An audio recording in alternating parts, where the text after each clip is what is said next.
Good morning. We would like to start. Good morning. It's 10.06. In accordance with the Article 11.2 of the bylaws, in my capacity as Chair of the Board of Directors, I take the chair of the Shareholders Ordinary and Extraordinary Meeting, and I would like to call the notary Pier Gaetano Marchetti to act as a secretary with your consent. In accordance with Article 11 of the bylaws, the minute of the Ordinary Shareholders Assembly will be drafted by the Secretary, by yours truly, the Secretary and the Chair, while the minutes of the Extraordinary Assembly meeting will be drafted by the Notary Renata Mariella, who is present here today. I would like to inform that in accordance with the current provisions, the call of notice for the meeting was published in full on the company website on March 23rd, and on the same date a summary was published in English in the newspapers Sole 24 Ore and on the Financial Times. So the agenda for today is as follows. Proposal to cancel treasury shares in the company's portfolio without reducing the share capital, consequent amendment of Article 5.1 of the company's bylaws, related and consequent resolutions. Item number 2, proposal to supplement the slate voting regulations for the appointment of the Board of Directors and the Board of Statutory Auditors, consequent amendment of Articles 13.5 and 20.3 of the company bylaws, related and consequent resolutions. Ordinary sessions. Financial statement as at 31st December of Snam SPA, consolidated financial statements as at 31st December 2017, reports of the directors, Board of Statutory Auditors and independent auditors, related and consequent resolutions, allocation of the period's profits and dividend distribution. Item number 3, authorization to purchase and dispose of treasury shares, subject to revocation of the authorization granted by the ordinary shareholders meetings of April 11th, 2017, for any part not yet implemented. Item number 4, consensual termination of the appointment as external auditor of the accounts and contextual conferral of the new appointment as external auditor of the accounts of the company for the period 2018-2026. Item number 5, proposal to change the 2017-2019 long-term share incentive plan, related and consequent resolutions. Item number 6, policy on remuneration pursuant to Article 123 of the Legislative Decree number 58 of 24th February 1998. In addition to me, the CEO Marco Avera, Lucia Morselli and Elisabetta Oliveri, Jung P and Sabina Bruno as directors are also present. The Chair of the Board of Auditors, Leo Amato, and the Standing Auditors, Massimo Gatto, Maria Luisa Mosconi, are also present. The Directors, Monica De Virgilis and Alessandro Tonetti, justified their absence. Massimiliano Formetta and Marco Vavassori, in representation of the company Ernst & Young SPA, are also present. Ernst & Young SPA has been entrusted with the auditing of the financial statements and of the consolidated financial statement as at the 31st of December 2017 of Snam. I would like to point out that the company share capital is 2,735,475.56 euros, subdivided in 3,500,638,294 shares. As a result, the number of shares present here today account for 67% of the voting rights. I would like to ask Professor Marchetti to provide the necessary information so that the ordinary shareholders meeting can be considered as validly constituted. The microphone of Professor Marchetti is off. I would like to inform you that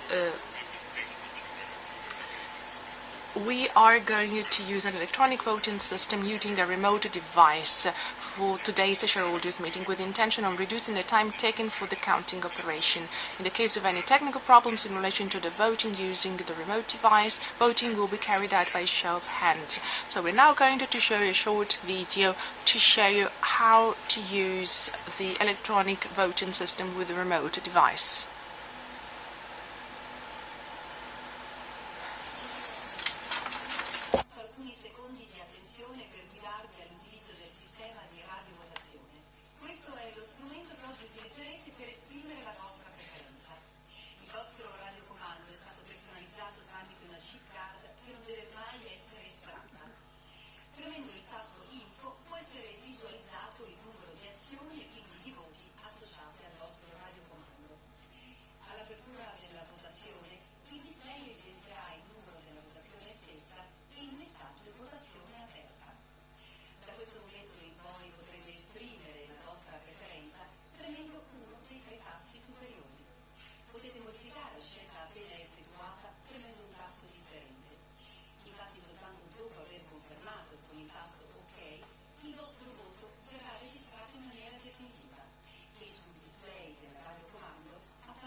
As you have seen, we will be using the electronic voting system with a remote device.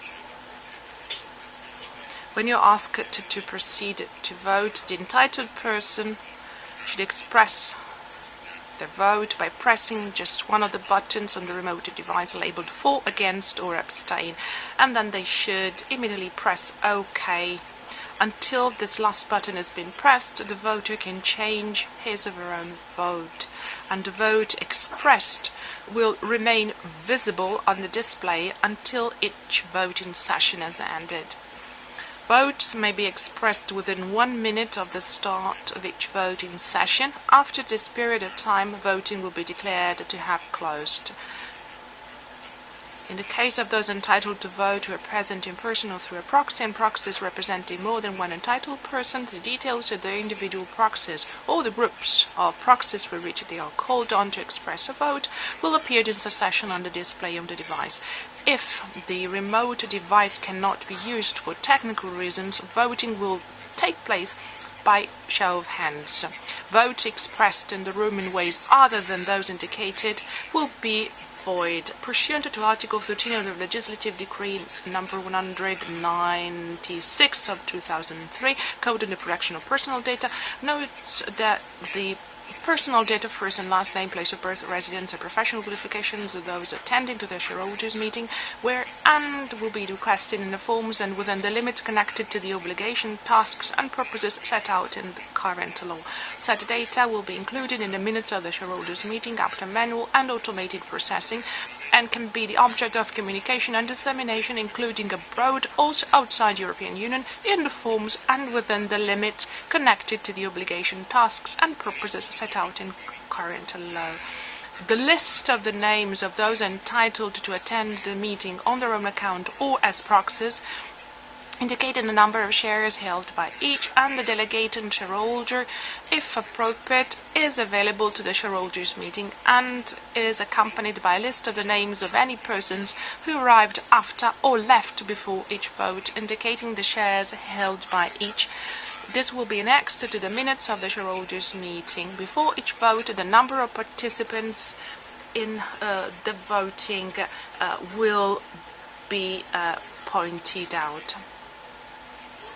We inform that, as recommended by Council, financial analysts, journalists, and qualified experts will be enabled to follow the proceedings of the shareholders meeting.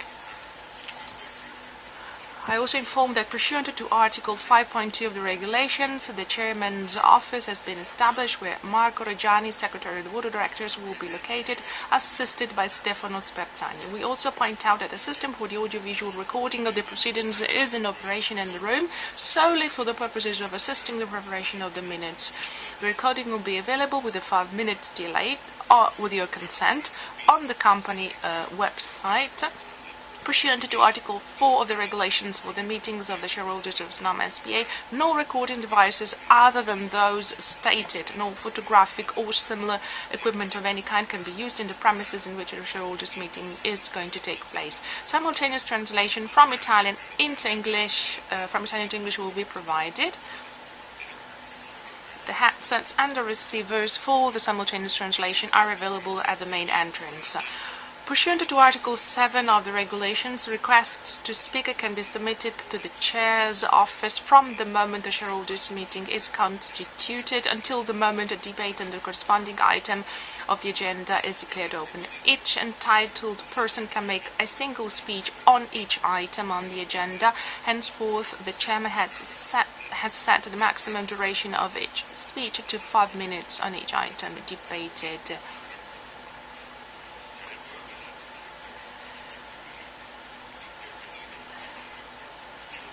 So that everybody can have the possibility to speak and express their opinion, and the duration of the shareholders' meeting can be maintained within appropriate limits to respect all those present. Responsive speeches are not permitted, and after the debate has closed, only short declarations of voting intention are allowed, henceforth indicated by the Chairman to have a total duration of 2 minutes per subject. With the reservation of the right to decide of any specific requests at this time. We also point out the following. If amendments to the resolutions formulated by the board are proposed, or otherwise resolutions different than those formulated by the board's resolution will be voted on first, and only if this resolution is rejected, then we will further have resolutions to be put to the vote. Similarly, if motions for points on the agenda that have not been scheduled for discussions are presented, and if the Chairman decides to put them to a vote, any proposals formulated by the Chair would be voted on first, and only if these are rejected, then would the proposals of the attendee be put to the vote. The attendee's proposals will be put to the vote, starting with the proposal presented by those who represent the highest percentage of the capital.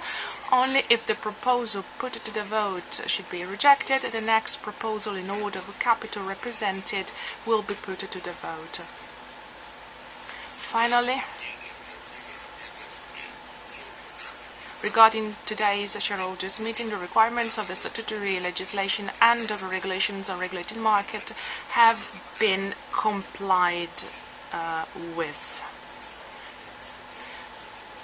Right, so we therefore consider today's assembly validly constituted, and I would like to point out that no requests for additions have been received as of now, and we would also like to point out that given the known circumstances, we analyzed the legitimation to vote of the people present here today.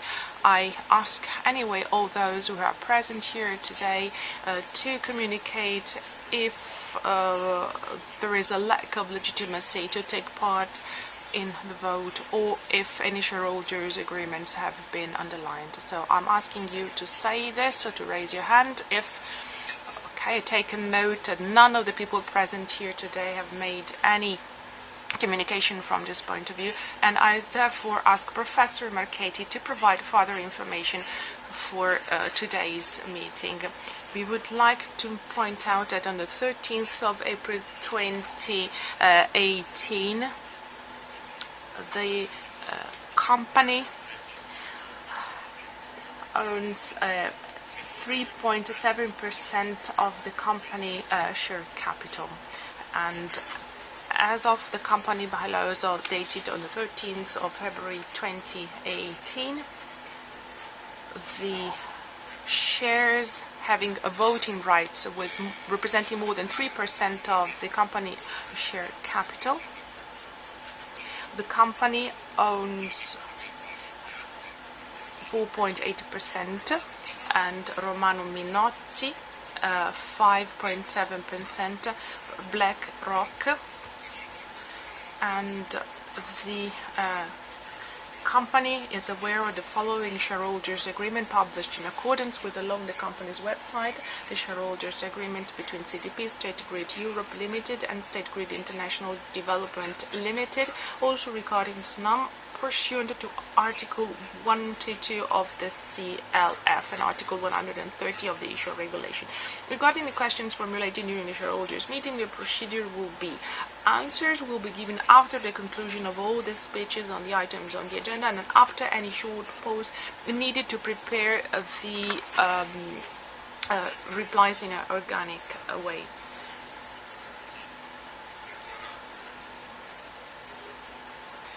Pursuant to the law, the company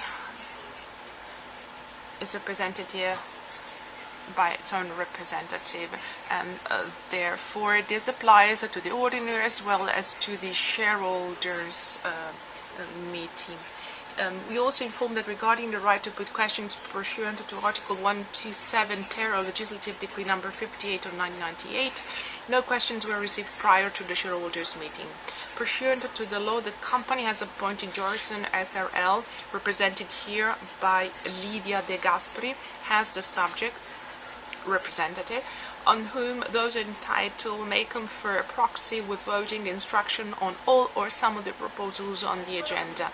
I kindly ask the representative to specify for each individual voter the number of shares of which she did not intend to participate in voting pursuant to Article 135 indices of the CLF, no conformant of instructions, and to make the declarations required by the applicable law in the case in which, providing the preconditions were met, he intended or she intended to vote against the instructions he or she has received. Any interest pursuant to Article 135 under this subsection 4 of the CLF. I therefore declare the works started, and before moving on to the discussions of the agenda, I would like to report that the reports of the Board of Directors containing the proposed resolutions have been filed at the headquarters of the company with Borsa Italiana SPA and published on the company website according to the law, and have been sent to those who requested them.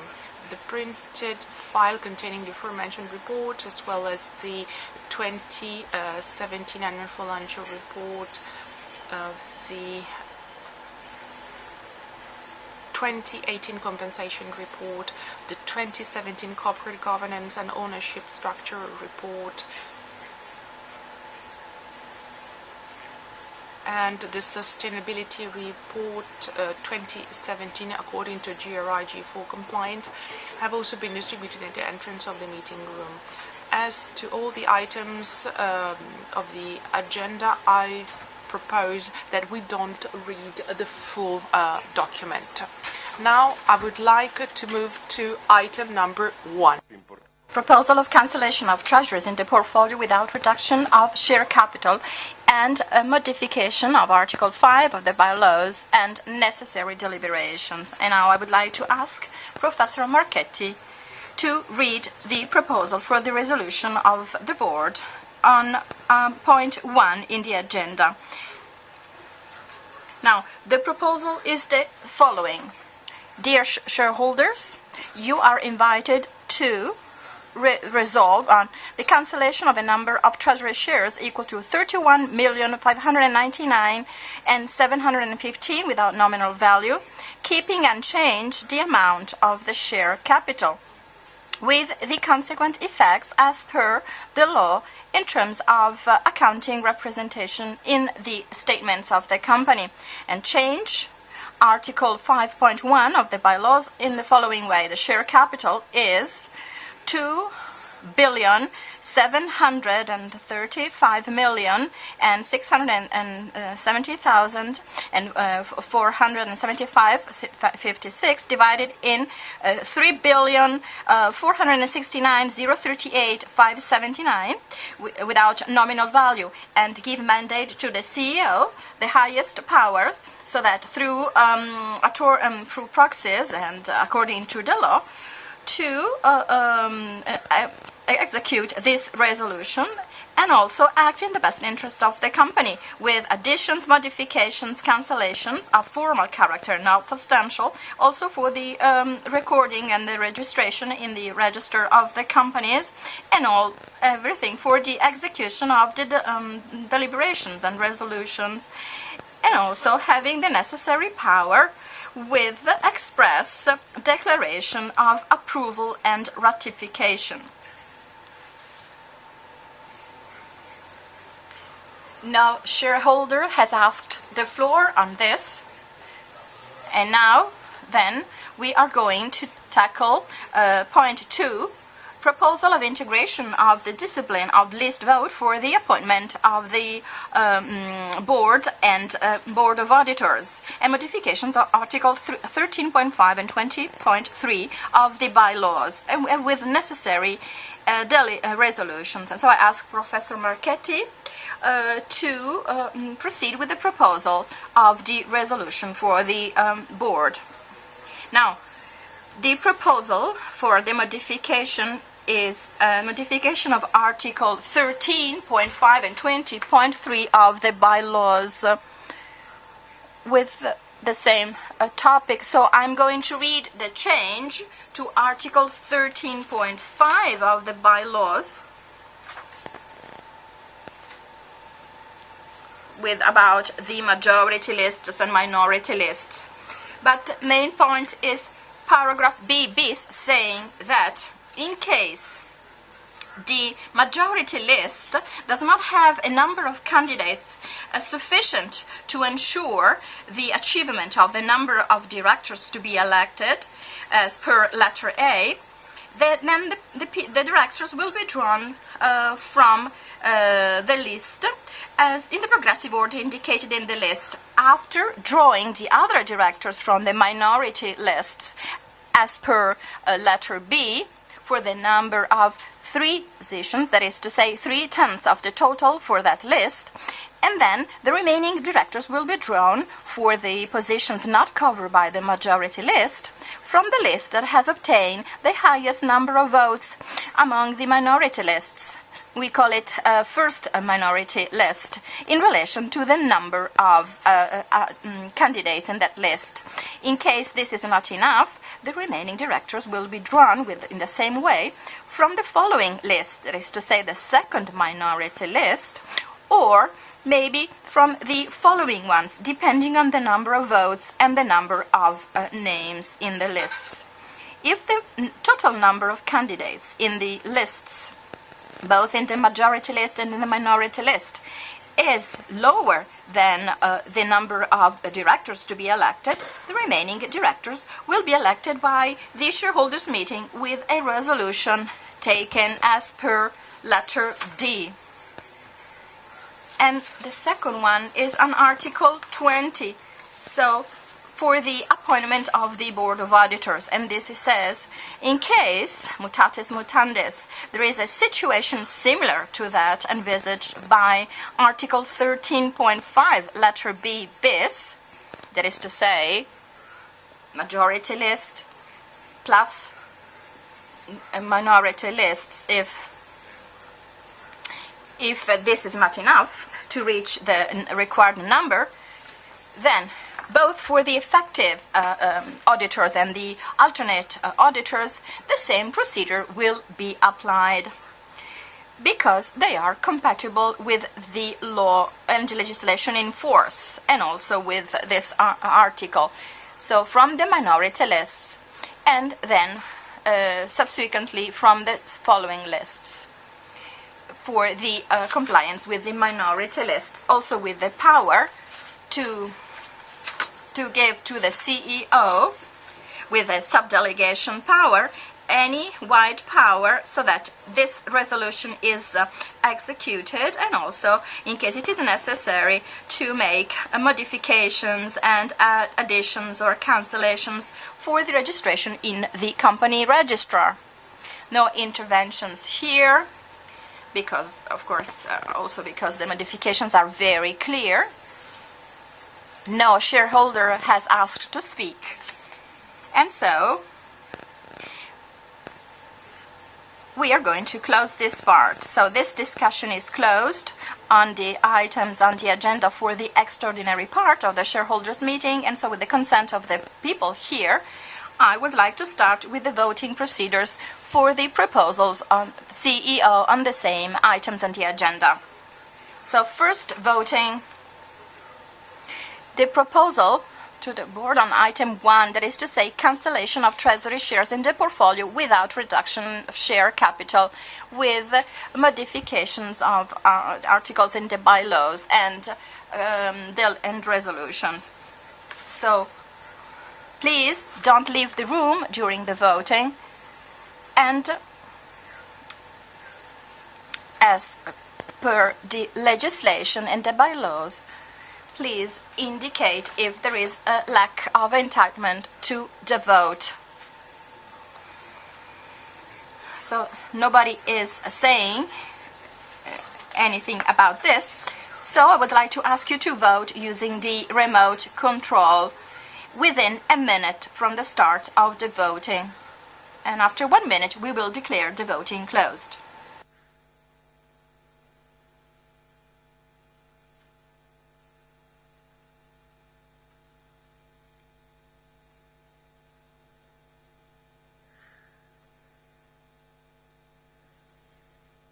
Voto chiuso, ci stanno elaborando I dati. The vote is now closed. Data is now being processed. All traceable and trackable, because it will be enclosed to attached to the minutes. So the present shareholders are 2016 for 2,355,416,000. In favor, 2013 for 2,355,302,578 shares, 68.28 of the share capital. Abstained 3, 113,024 something shares, against no one. So this is the situation. The proposal is therefore approved. The proposal is approved. And now the voting in majority on item 2, that is to say the proposal of modification and integration for the appointments for the board and board of auditors, and the changes on article 13.5 and 20.3 and necessary resolutions. Please again state if you have a lack of entitlement, and so please proceed with the voting with the remote control within a minute. Let's start.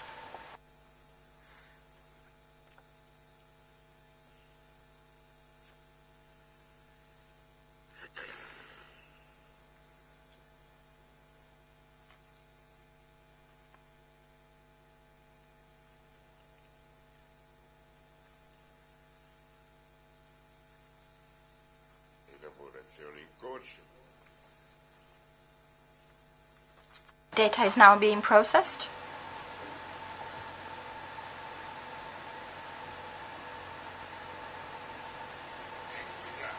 Now data. Present, well, the same. 2016, 2,355,416,502. In favor, 2013, 2,355,302,502.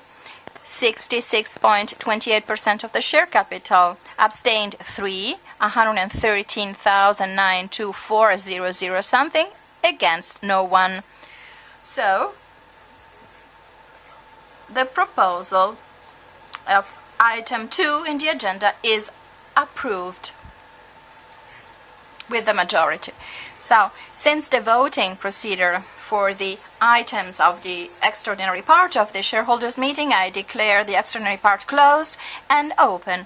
I declare open the ordinary part, and I would like to remind you about all the statements at the beginning. And there are now 2016 attendees for a total of 2,355,416,502 shares, with a percentage of 67.29% of the share capital. I confirm that the shareholders meeting is validly constituted also in the ordinary part.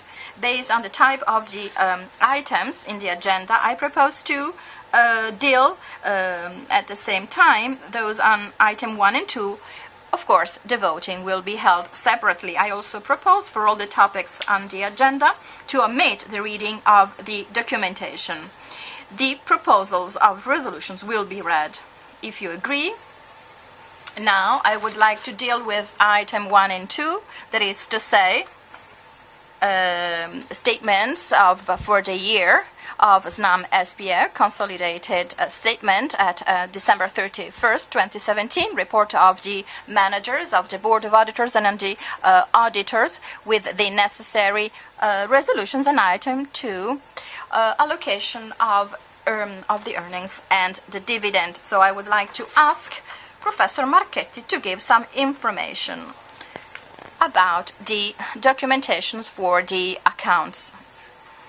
So again, it's a series of information. First of all, the dossier containing the statements, the financial statement for the year of Snam for at December 31st, 2017, and the consolidated financial statements, the report of the directors, and also the declaration with non-financial nature, and the reports of the Board of Auditors and the auditing company, and the proposals of the board to the shareholders meeting about the approval of the statements of the accounts and the allocation of the profits. This has all been lodged in the company's headquarters and then published on March 29. The company, Ernst & Young SPA, used 600 hours, and their compensation was 46,200,000, with 881 hours for a remuneration of 45,550 for the auditing of the consolidated financial statements, and 452 hours with a compensation of 30,500 for the auditing of the half-year report. In 2017, there were no modifications or integrations to the proposal of the auditing company EY SPA for exceptional or unforeseeable events. So I would like to ask Mr. Alverà, the CEO, to illustrate the letter to the shareholders and stakeholders. In 2017, Snam celebrated its 75 years, during which, with the introduction of natural gas in Italy, the company contributed to the economic and social and industrial growth. So we want to leverage this years of experience to lead the energy transition, where natural gas is a reliable, flexible and sustainable source, a fundamental pillar for the decarbonization strategy. Snam invests more and more on research, on decarbonization, on development and innovation, favoring alternative uses of gas.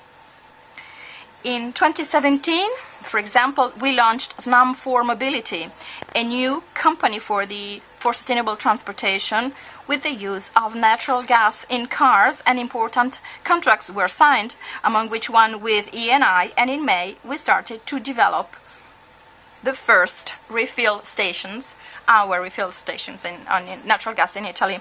In June, we connected to the grid the first biomethane plant for waste, so to transform urban and agricultural waste into gas.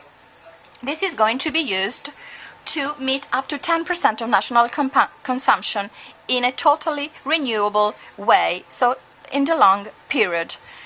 So we will be able to transform waste into energy instead of just disposing of waste. To be a leader in an ever-changing world, we want to be more and more agile and efficient, optimizing transversal processes and enhance and leverage the skills we have. So in July, we completed the project Integra, changing the organizational setup, also shortening the managerial chain and accelerating the processes. So thanks to the efficient plan in 2017, we were able to obtain big savings on operational costs, about 22 million euros, reaching and overcoming the objective in the plan communicated to the market. We want also to be more and more international, leveraging the new Snam Global Solution, a transversal business unit representing an evolution for Snam, because we want to offer the market services and also a new opportunity to leverage our know-how abroad. So not only investing our resources, but also making this available for the market. Today, in our portfolio, we have contracts for about 64 million euros. We also want to give value to the skills on the territory of our people, and therefore we created the Snam Institute, a technical and managerial training institute, to spread and to grow our skills, manage our turnover. And this institute is targeting our people, our partners, suppliers, and the territory. And also focusing on the territory, in June, the Snam Foundation was set up, which is another way to improve the dialogue and the relationships with the territory where we work and meet the requirements of the communities hosting our infrastructures. In a situation of an increasing gas consumption for the 12th year in a row, supported, so more plus 6% of consumptions compared to 2016, in a context of stability in regulations, this until 2018 for the transportation and storage, we achieved results much higher than our best expectations. The adjusted operational profit, 1 billion, increased by 2% in compared to 2016. The adjusted net profit is increased by 11% compared to 2016.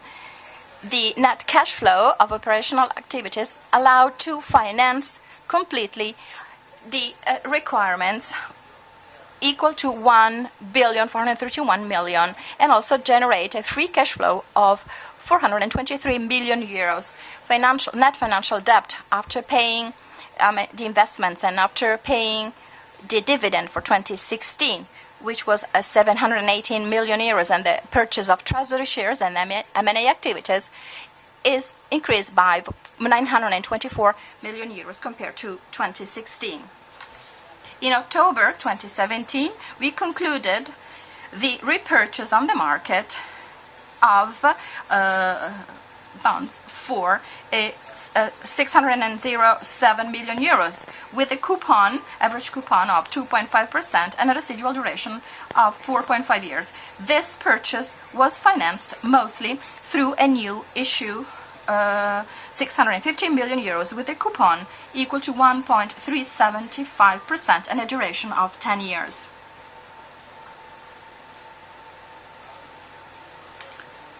At end of December 2017, we repurchased in total 85,000 treasury shares with a cost of 313 million euros, in line with the strategic plan, with the objective of improving competitiveness and security of procurement. In 2017, we realized 1,034 million of investments in infrastructures in Italy and 217 in shareholdings.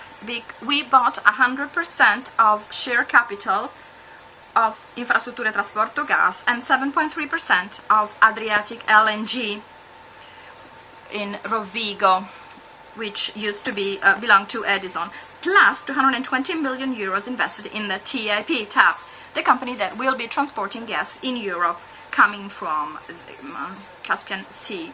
In 2017, we continue to operate with high environmental sensitivity. Thanks to the interventions, we avoided emissions of CO2 equivalent for a total of 82,780 tons. We also decreased the emissions of natural gas of 3.2% compared to 2016, in line with the objective of reducing total reduction of 10% by 2021.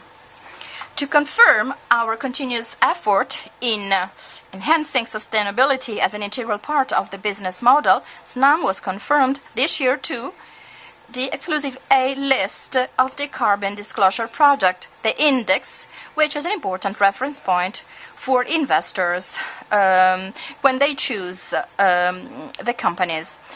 And Snam has been present there since 2012, and also in September 2017, the Snam equity was confirmed for the 9th year in a row by Robeco Snam in the Dow Jones Sustainable World Index, which is the most important stock exchange index in the world to evaluate social responsibility. Now, for the future, looking at the future, which is going to be full of challenges, we confirm investments for 5.2 billion euros in infrastructures in Italy. Most of these investments will be in southern Italy, and this is an increase compared to the plan we presented last year.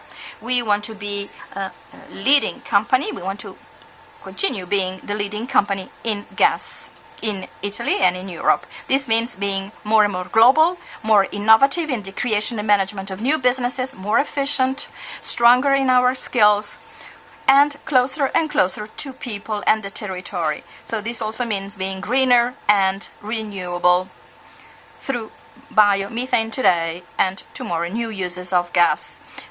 We are going to work very strongly, and we work hard every day, disseminating that entrepreneurship spirit which is in our DNA, and this will allow us to transform the next challenges into opportunities for Snam, for all the people who work in Snam and our stakeholders.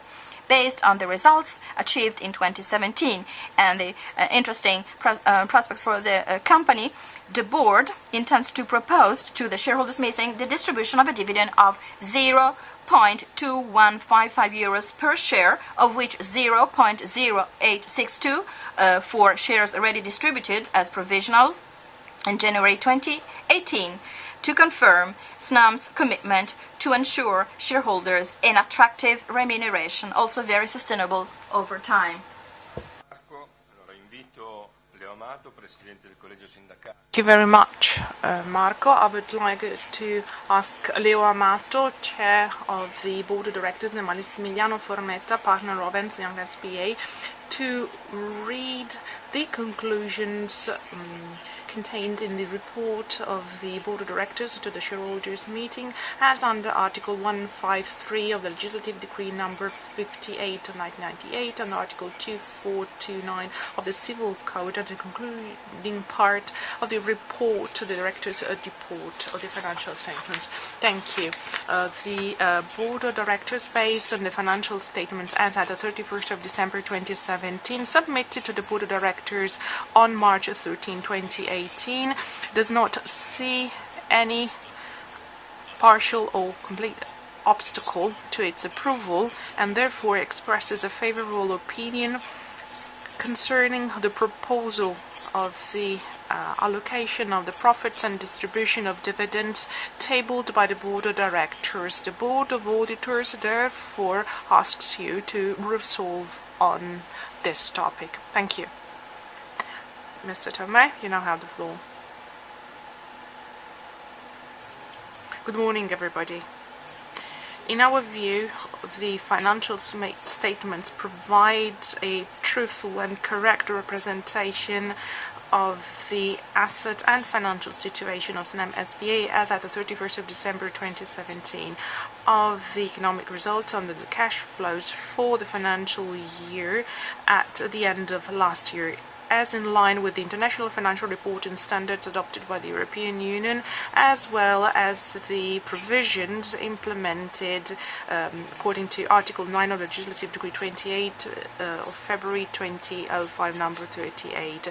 We have performed all the necessary procedures as part of the auditing measure SA Italy, number 720B, in order to express a judgment on the consistency of the report of the directors and the specific information contained in the report of corporate governance and shareholders' shares, as indicated in Article 123 bis, paragraph 4 of the Legislative Decree dated 24th of February 1998, number 58. In our view, the directors' report and some specific information included in the corporate governance and shares report are in line with the financial statements of Snam SPA as at 31st of December 2017 and are drafted as pursuant to the law. With reference to the declaration provided for under Article 14C2 letter A of the Legislative Decree of the 27th of January 2010, number 39, released based on the knowledge and on the understanding of the company and of the corresponding context within which auditing activities were performed, we don't have anything to say about it. Thank you very much. I would now like to ask Professor Marchetti to, with your consent, to read the proposals for resolutions of the Board of Directors concerning item 1 and 2 of today's assembly.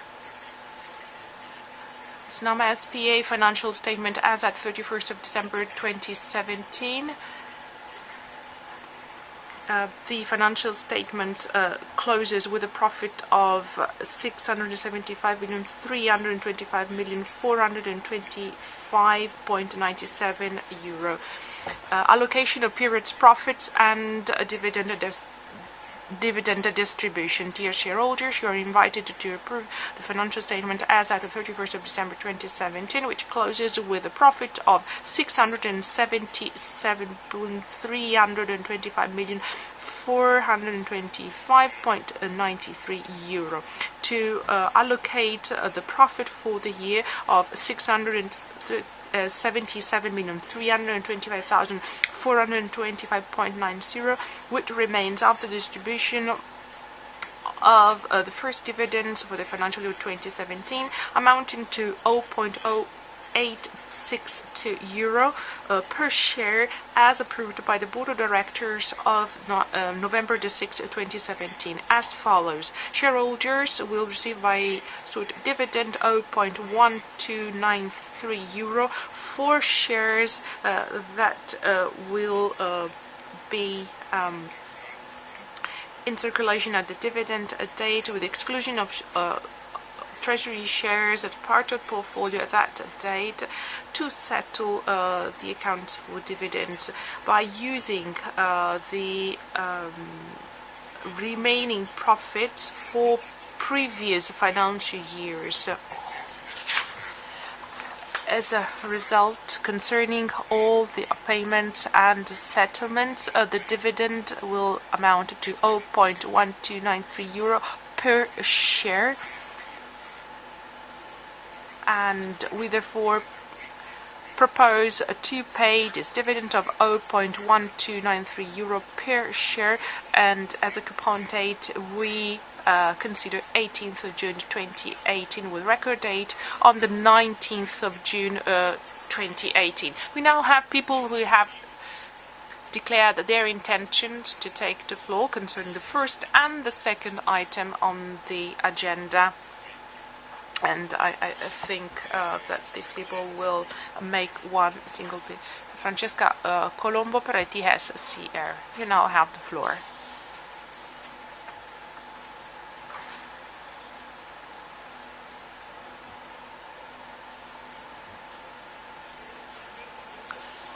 Mr. Chairman, good morning. Standing auditors, shareholders, my name is Francesca Colombo and I represent United SGR.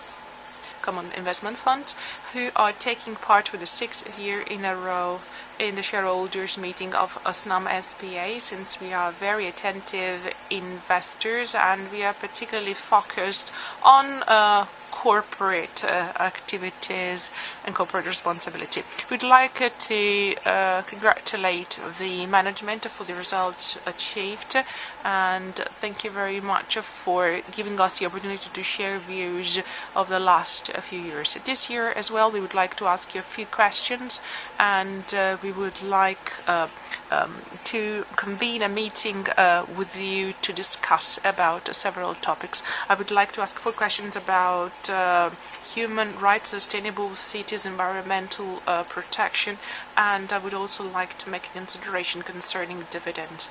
As regards climate change, we know that Snam as a company is deeply involved in decarbonization efforts, and we all know that this company is truly committed to gas and gas support activities in order to reduce emissions. And we also know that the TAP project is part and parcel of this process. But we would also like to draw your attention to some of the environmental impacts of this project as a whole. Given a study performed by the European Union in 2018, Benchmark Network, it has emerged that methane, once it is subjected to very high pressures, it can have altering effects on the atmosphere. And according to this study, several scenarios were taken into consideration. The methane percentage that can be dispersed into the environment can have a very negative effect. Since environmental impact is a topic that also involves Italy, we ask Etica SGR is asking if Snam, together with all the other companies involved in the project, has inaugurated a plan to consider climate altering emissions related to the TAP project, and if any, what project has been inaugurated in order to reduce the emission of noxious and harmful gases in the area surrounding the methane pipeline. Then we also took note in 2017 of the verifications that were carried out concerning all the companies involved in tender procedures. We also appreciated the introduction of new control indicators concerning the performance of suppliers concerning environmental protection and environmental safety. We would therefore like to ask you to know the percentages concerning all the different areas used to monitor the suppliers monitoring index, and to see what your sub-suppliers are doing in terms of the respective human rights. And as part of the human rights assessment and supplier social assessment indexes, we would like to ask you what you're doing as foreseen by the standards of the GRI.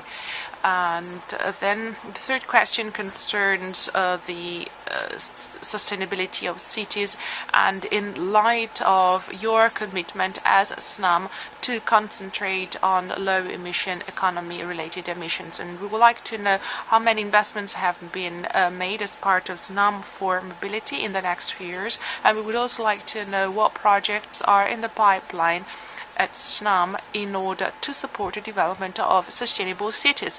Last question concerning item number 1, it concerns digitization. We know that Snam SVA has always been very attentive to innovation processes, and we would like to know to what extent Snam considers the topic of digitization to be paramount importance for its business model. We would like to know what investments have been made or will be made for the spread of digitization according to the approach that Snam SPA has always adopted in this field. And we would also like to know what activities are being carried out as part of digital innovation and that are part and parcel of the annual bonus for Mr. Alvera for the year 2018. So these are questions, and then I have one statement to make. We have seen that the payout of the mother company is significantly higher than 80%, which is considered as a sort of threshold for Etica SCR. considering that the multi-year dividend policy appears to be sustainable and supported by cash flows, and considering the fact that the optimization of the debt level has been supported and is considered to be consistent, we will vote in favor. But we do hope that in the future Snam SPA will go for a more balanced payout in the next few years.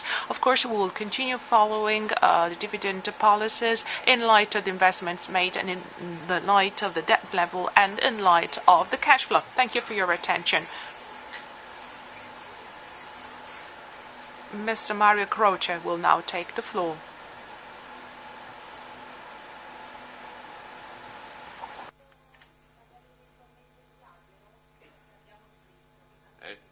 Va bene. Domanda al dottor Reggiani. Mr. Reggiani and then Mr. Brambra, but please be swift because so that we can draw up the minutes as swiftly as possible after the assembly. I read in the financial statement that last year there's been a deadly accident for our subcontractors. My question is, what are the circumstances under which this has taken place and what countermeasures have then been taken?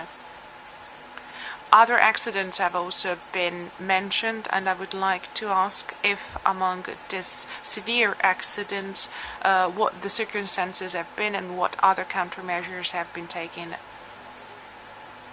As regards the bonds, I would like to ask what is their current value as of 31st of December 2017. I'm talking about fixed rate bonds, and what is the average rate and what is their duration. I would also like to ask what is the value or the number of bonds with variable rate as at the 31st of December 2017, which is the current average age. And I would also like to ask if the rates oscillations are covered and hedged by swaps. And then, as we have just heard in the shareholders letter, I would like to ask if the dividend rates will be stable until the end of 2019. My question is, if there is a change in the interest rates indicated by the European Central Banks, are tariffs going to be indexed before they come to their expiry date? And then, to conclude this topic, I would like to ask to have some information concerning the number of bonds that will be issued in 2018 and 2019. In other words, you can see this from two different points of view. The one that will come to maturation in 2018 and the ones that will come to an end in 2019, which I think will be reissued. Then, as regards the regasification, the Edison stake in the Cavarzere plant was bought, if I'm not mistaken. This regasification plant, Panigaglia, treated, if I'm not mistaken, 630 million cubic meters, while it has a potential that goes up to 3.5 billion cubic meters. So my question is, why did you buy a further regasification plant if the regasification plant that we already have is been underused? Then, concerning treasury shares, I had some difficulties in understanding here. Concerning the extraordinary part of the meeting, we cancelled all treasury shares. That's a question. Not all of them, so a portion of them remains. Okay.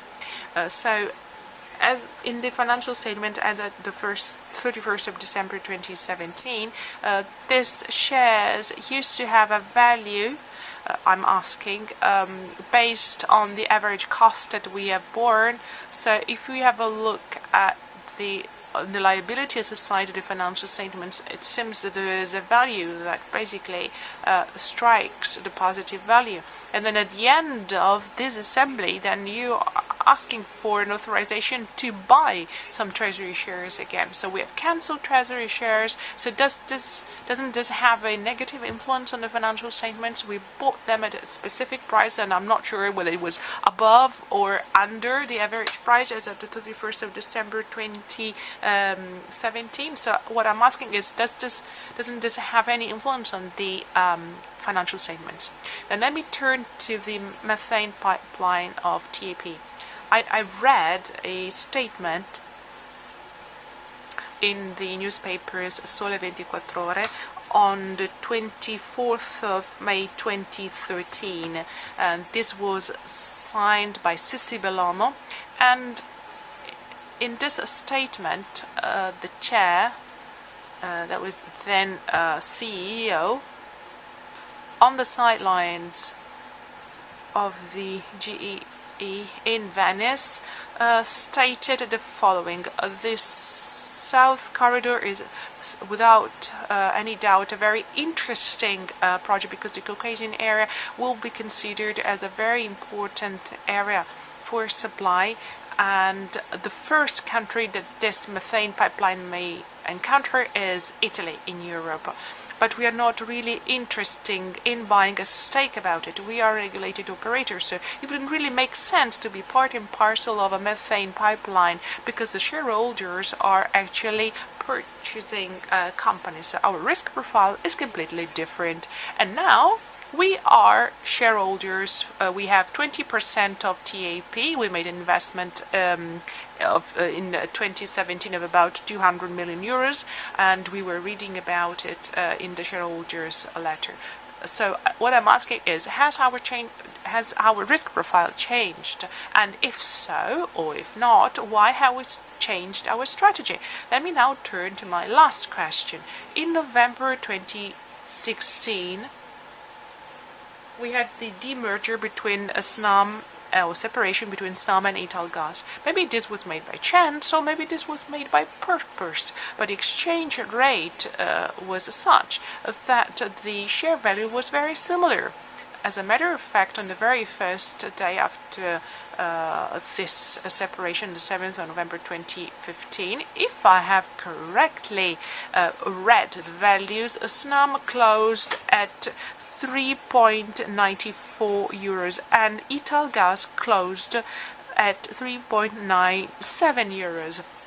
The performance on the stock exchange, though, was completely different. At the end of 2017, Italgas earned vis-à-vis the first listing value about 28%, while Snam saw an increase its value of just 3.5%. So in spite of the results provided for in your financial statements, and in spite of all the positive results you have pointed to, but if we then move forward, and if you have a look at the share price yesterday, then Italgas has a share price closer to the end of 2017, while Snam was losing about 6% on the ground vis-à-vis the end of 2017, which is down 3% vis-à-vis the listing price going back to the 7th of November. So my question is, how is this the case? Italgas is a company that we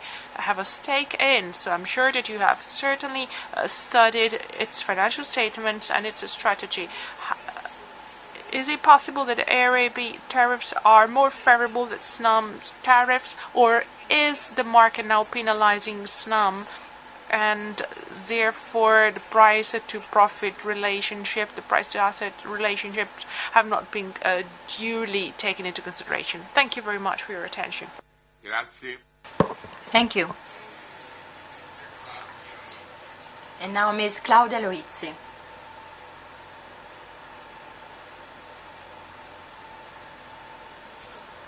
Good morning, my name is Claudia Loizzi with proxy by Germana Loizzi.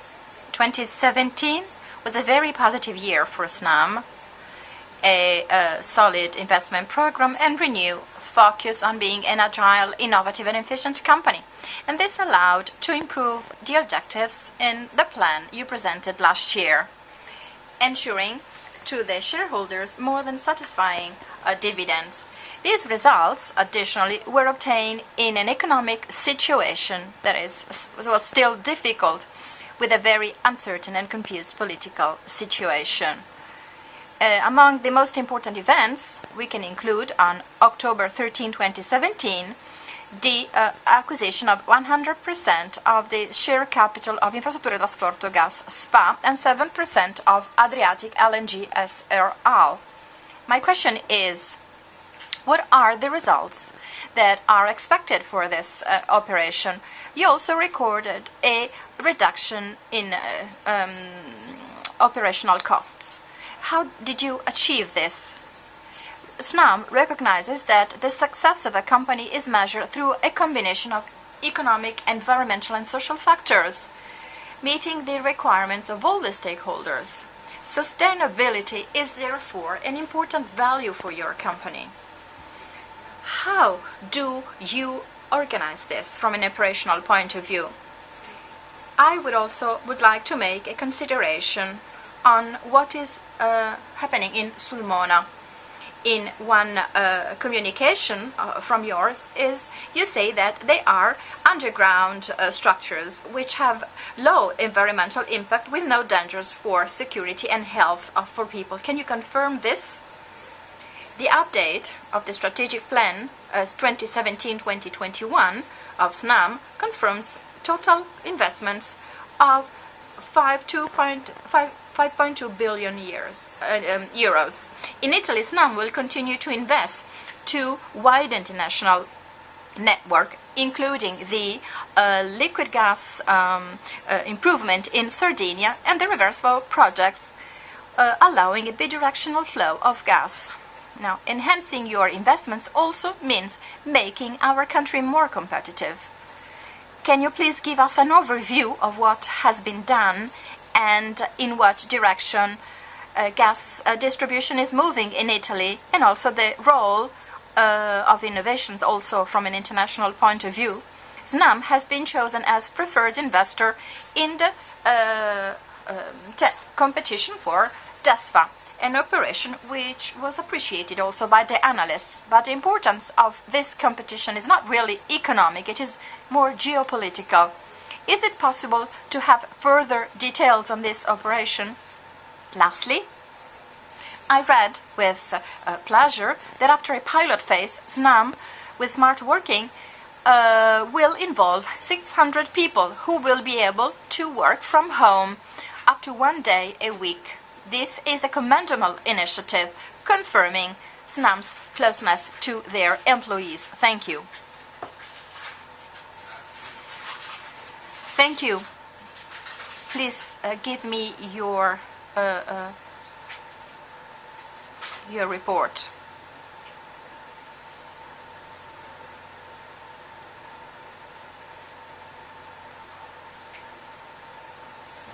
So, since there are no other interventions, let's continue with item 3, and then in the end we will see the answers.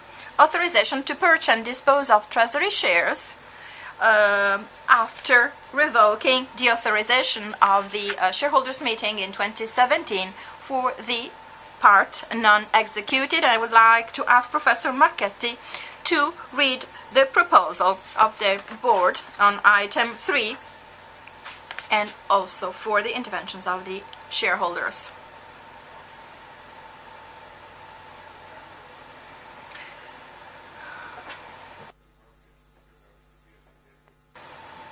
I'm sorry, the interpreter apologizes, but the microphone is not open.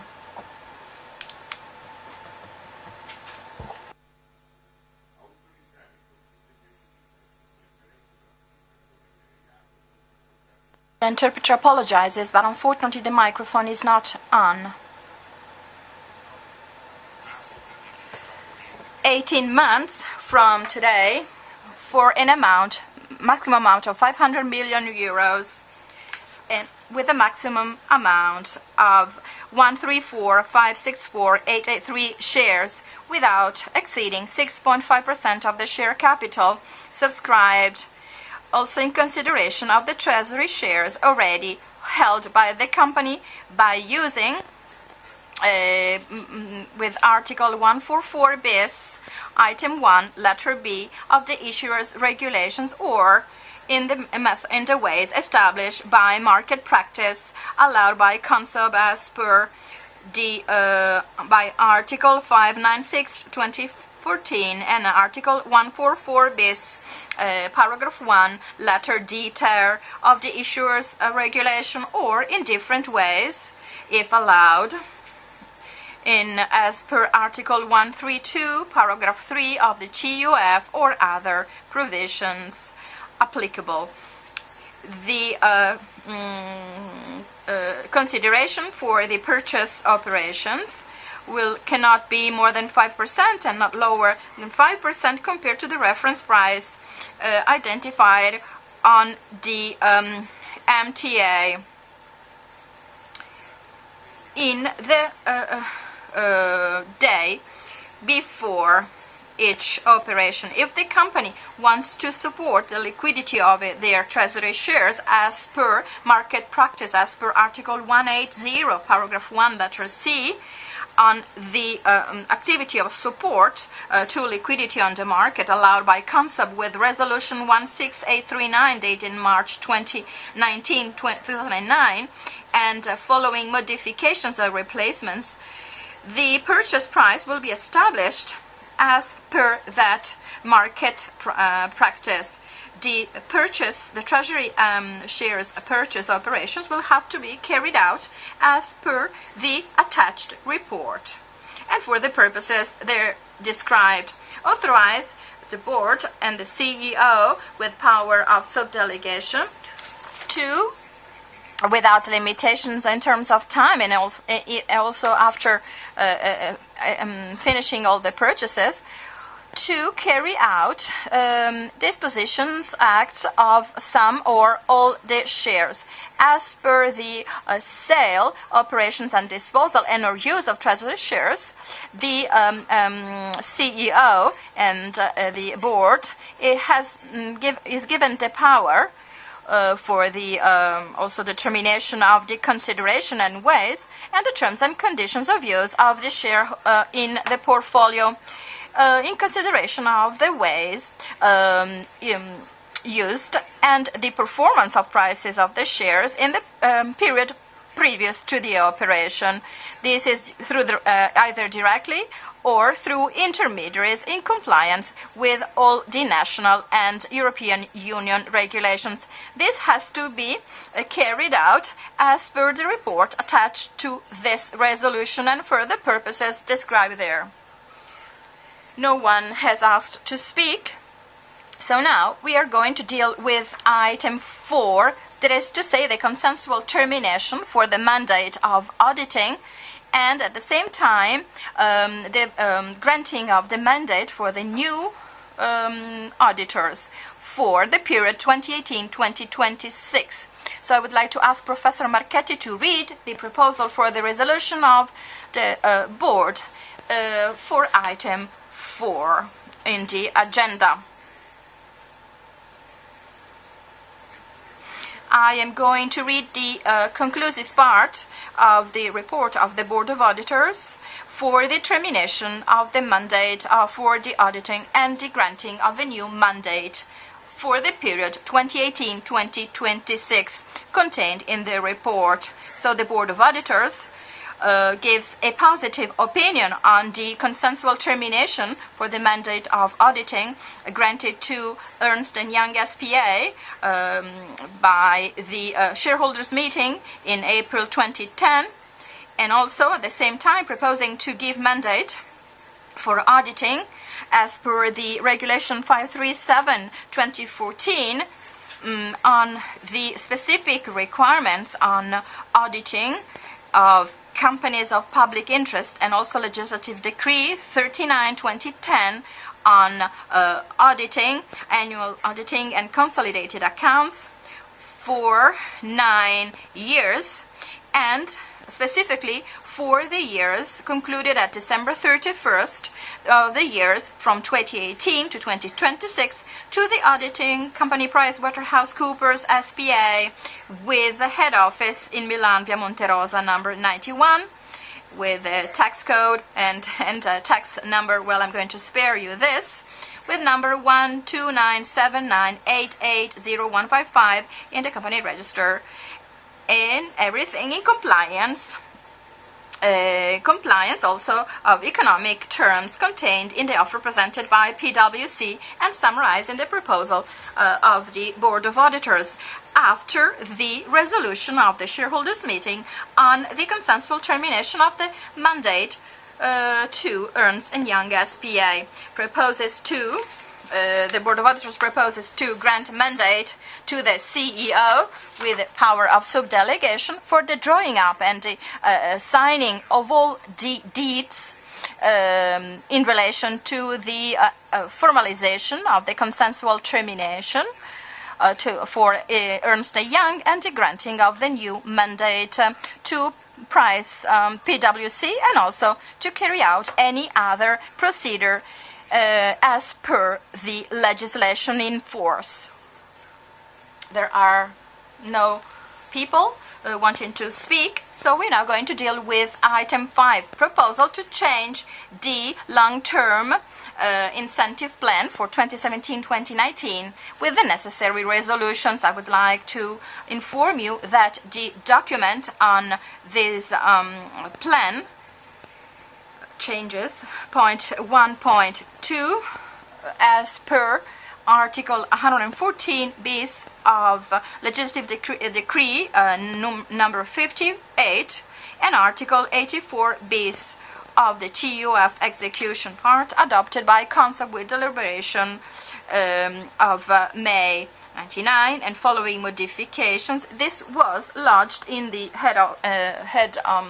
in the Borsa Italiana SPA and published on the internet site of March 2018. The document was also sent to those who asked for it and also handed over to the attendees. So I would like to ask Professor Marchetti to read the proposal for resolution on item 5 and also the interventions. If you agree, dear shareholders, if you agree on the proposal that we formulated, we would like to ask your approval for the resolution. The shareholders meeting in the ordinary part, acknowledging the proposal of the board and after examining the information document drawn up by the board as per Article 84 bis of the issues regulation, resolves to approve as per the legislative decree of February 1998, number 58, and then following modifications. So the modifications to the long-term incentive plan 2017-2019.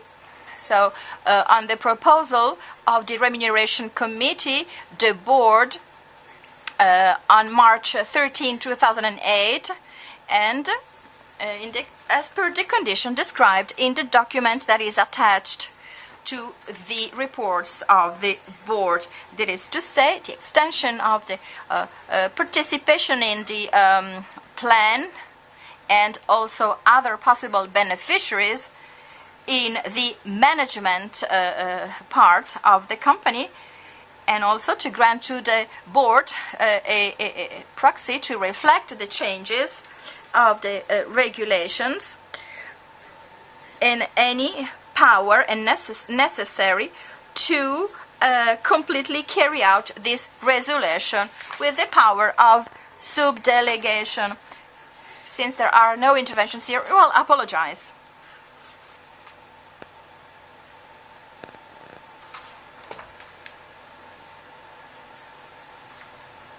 My name is Mario Croce. I am a shareholder. I wanted to understand what this proposal of a modification is about. It seems to me that is the elimination of the limit of 20 beneficiaries. So this limitation is cancelled, but then I see that by keeping unchanged the maximum number of treasury shares coming from the purchase of the company already made available for the plan. So the number of beneficiaries increase, but the number of shares for this purpose remains the same.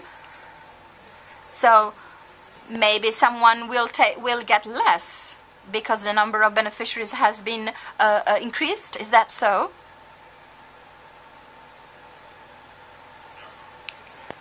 And now item 6, and then we will answer. Item 6. Policy on remuneration as per Article 123 ter of Legislative Decree, February 1998, number 58. The report on remuneration 2018 was registered in the head office and Borsa Italiana SPA and published on the internet site on March 27, 2018. And also the report was handed over at the entrance and was also sent to those who requested it. Given the absence of the chairman for the Committee for Remuneration, Monica De Virgilis, I will leave the floor to a member of the committee, Elisabetta Oliveri, in representation of the committee, also including Mr. Alessandro Tonetti, for the explanation on the report approved by the board on March 13, 2018, and the main activities carried out by the committee in 2017. So now the floor to Elisabetta Oliveri. Thank you. Thank you very much, Mr. Chair, dear shareholders. As in previous financial years, we would like to draw your attention to the report on remuneration, with which we would like to assure that the maximum transparency in terms of the structure and of the remuneration systems adopted by the company. This is also in line with what has been provided for by the CLF, which foresees the duty for the company listed on a stock exchange to provide a report on the remuneration to the wider public.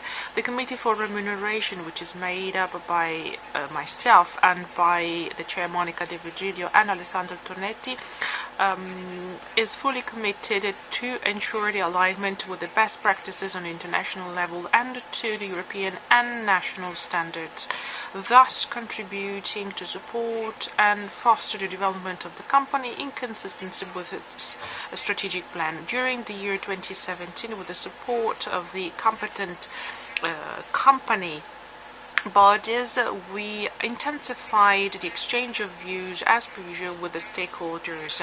We tested and checked the results of the meetings of the board of directors and with the shareholders, and we also organized further meetings which turned out to be very useful in terms of the improvement of the policies for remuneration and for the report on remuneration, which shows such processes. Following this line, the committee was involved in the definition of the last 12 months of an agreement for the severance pay of the previous CEO based on the criterion which had already been used for the former CEO.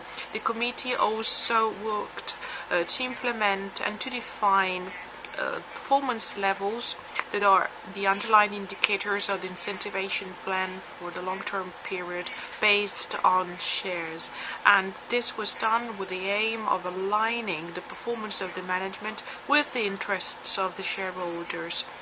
We therefore defined a new modification proposal to the plan that was approved last year, which we ask you to approve today. This foresees the extension of the allocation of the long-term share incentive plan to other beneficiaries within the company main functions. This modification does not involve any increase of the share capital, which was already provided for last year. The overall purpose or intent of the Snam remuneration policy is to have a highly motivated management team with high professional skills, thus acknowledging their responsibilities and the results that they have achieved and the quality of their work over a long and medium term.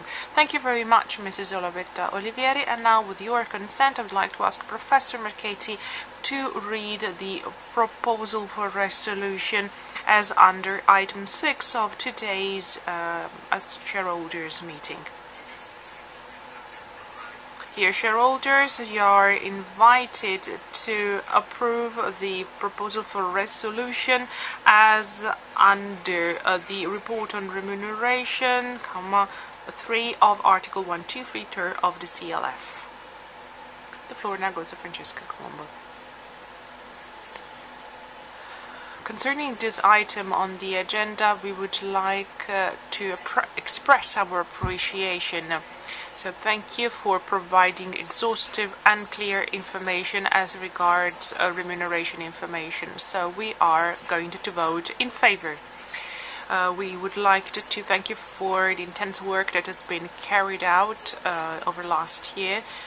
So we would like, we express our hope that this trend is going to be followed in the future as well. So we're happy to find out more about sustainability parameters concerning the variable short-term period as well as a long-term period. We would like to ask one question concerning this item, i.e. we would like to ask you to give us the 102 GRI data. In other words, to give us some information concerning the person that receives the overall highest pay in Snam, as well as the overall sum of all the remunerations at Snam for the last year. So this is data that we have been looking for, but we didn't find it in the financial statements. Thank you very much for your attention, and thank you very much in advance for your replies. We do hope that this year as well you will interpret our statements and considerations as food for thought to further develop the company and to further share the views that we have always shared with you over the last few years. Thank you. Since no further interventions are foreseen, actually, no, I was wrong. Mario?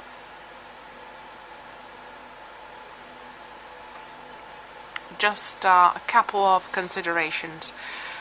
How many strategic directors are there that are now involved in the stock option plan? And then, if I go to table page 30, 3B table, here we have sums of money amounting to thousands of euros. Maybe this is wrong. Bonus of the year 623. Do you mean 623 millions or 623,000? If you go to page 30 of the remuneration report, page 30, table 3B. Thank you for your attention.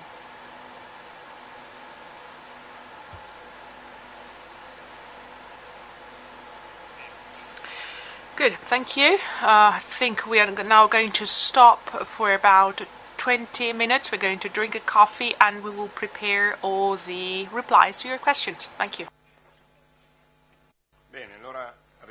Right, so we're now going to resume our meeting, and I will give the floor to the CEO who will provide the replies asked about the items on the agenda. I will reply shareholder by shareholder. Thank you very much for the questions. I will start with the questions asked by Francesca Colombo, by Questione Etiche, SGR. The first question was about environmental impact of TAP and what initiatives have been taken in order to reduce the gas emissions. TAP is strongly committed to the environment, the health and safety of the population living around the pipeline. According to our project Safety First, the project is fully in line with the European standard, national standards, and the best practices of the industry. It is fully compliant with the European Bank for Development, the EFC, the International Finance Cooperation Standards. Both standards require specific evaluation of the environmental impact and social impact of such projects. Snam has a 20% stake, and as an operator on the market is always very active in terms of compliance-related activities when it comes to safety. The TAP project has been promoting and will further promote awareness-raising activities concerning these topics within its board of directors meetings and committee meetings. The second question was about human rights along the supply chain.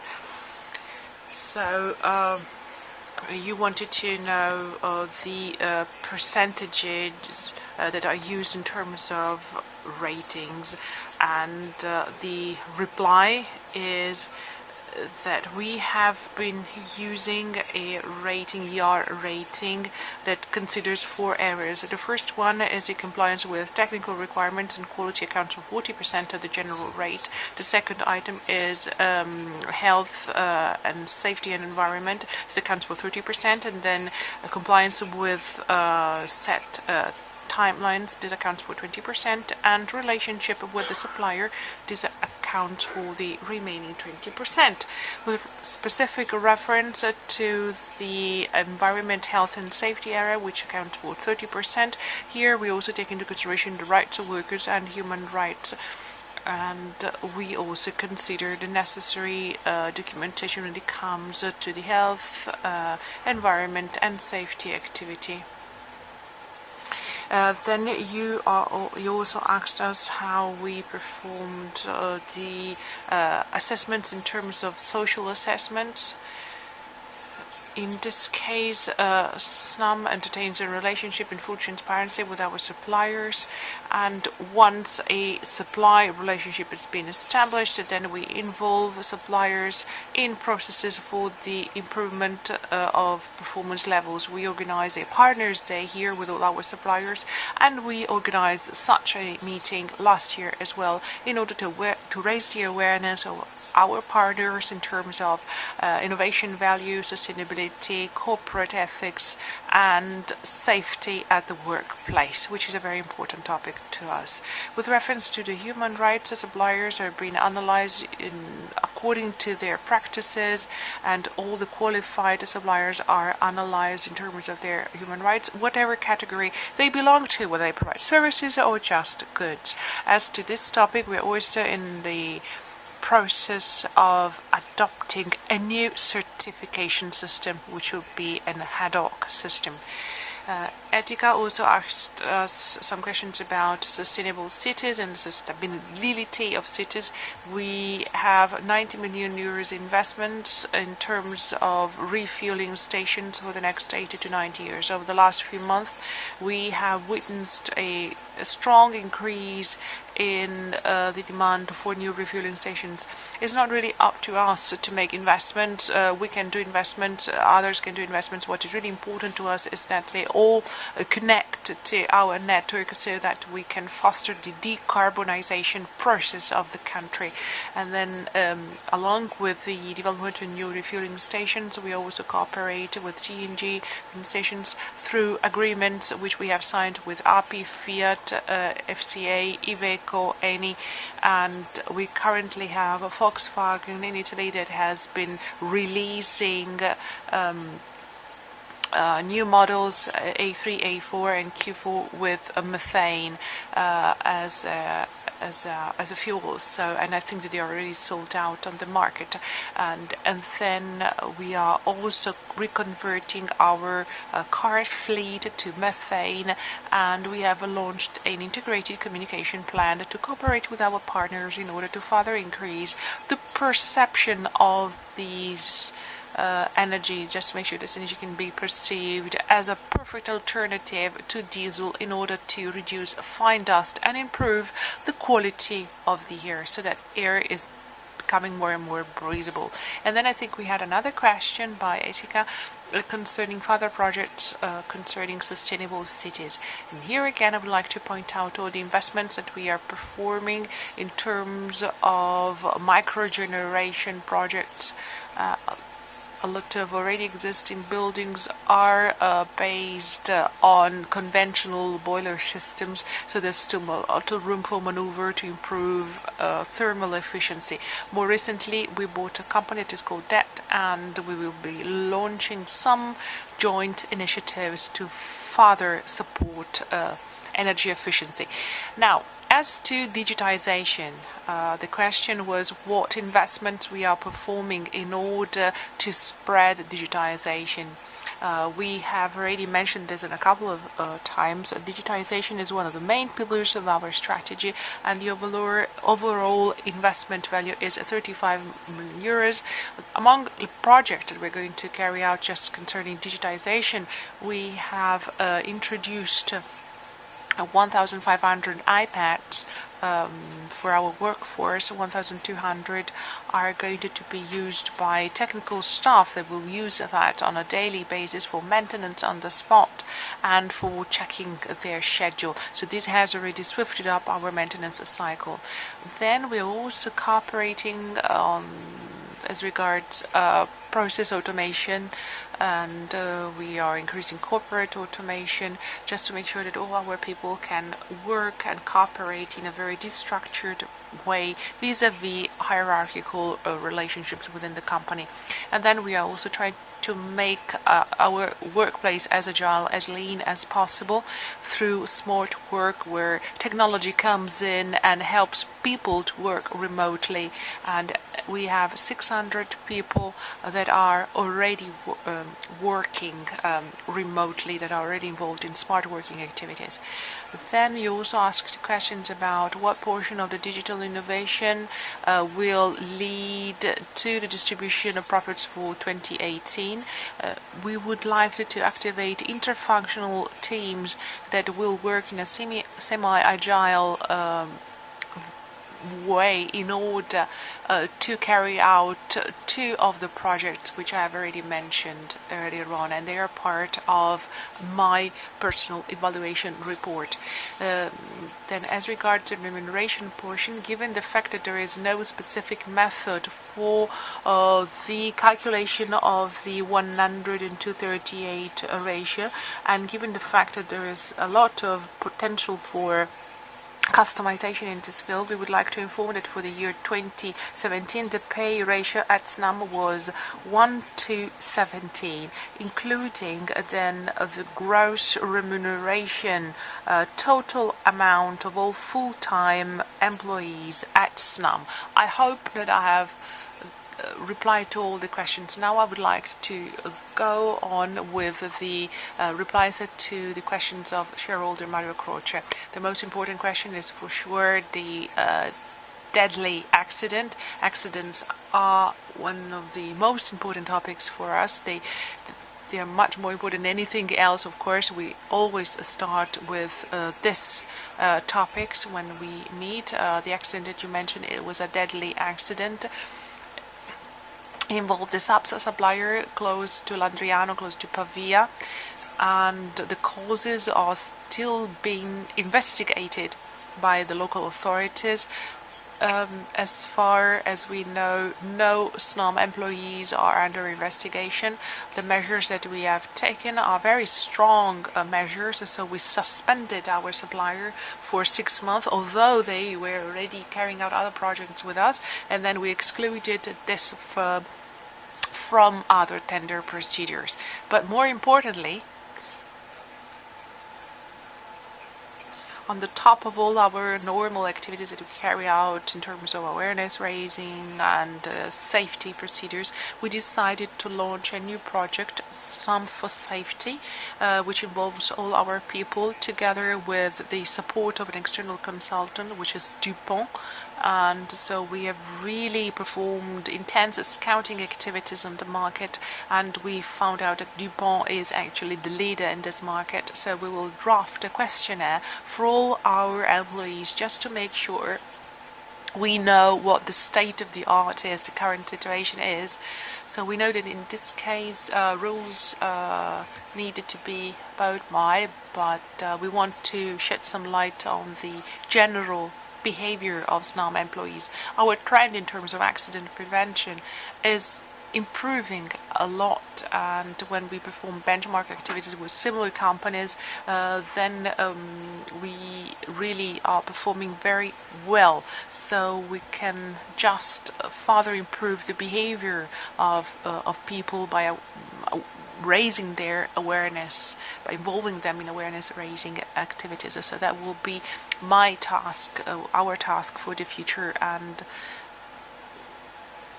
we will of course spread the news, we will disseminate the necessary information accordingly at due time, and of course we are already taking into consideration the accident rate index in all our goal reports. And then there was a question about bonds. As you may know, we have a convertible bond, so including the convertible bond, we have 8.6 billion bonds. They account for roughly 70% of our overall debt level, and in a nutshell, they are all fixed rate bond. The other ones that used to be with variable rate, and they have been changed. The annual cost is 2.2% with an average duration of 4.8, and please remember that we had a refinancing activity starting in 2012 which with much higher rates, and then we went down quite rapidly, and now we have already gone down from 2.2 to 2%. And then shareholder Mr. Croce asked, and correctly so, how we adjust the WAAC. Well, we can adjust it in two ways. Starting from 2019, we will have a new WAAC, which takes into consideration the performance level of yield rates based on the calculation of free rates. And here we don't expect a lot of changes.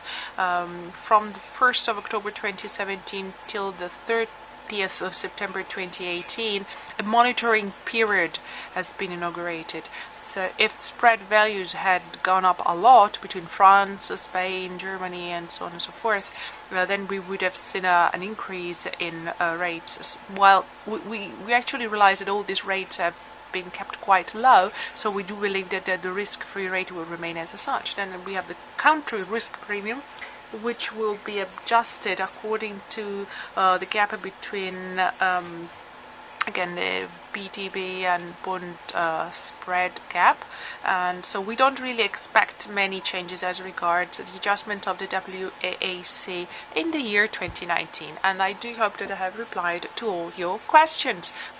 Now let me turn to shareholder Croce. Interest rates 2% more or less is the current rate, and the expiration of the bonds, the private placement of 70 million euros, and then in 2017 and then 2019.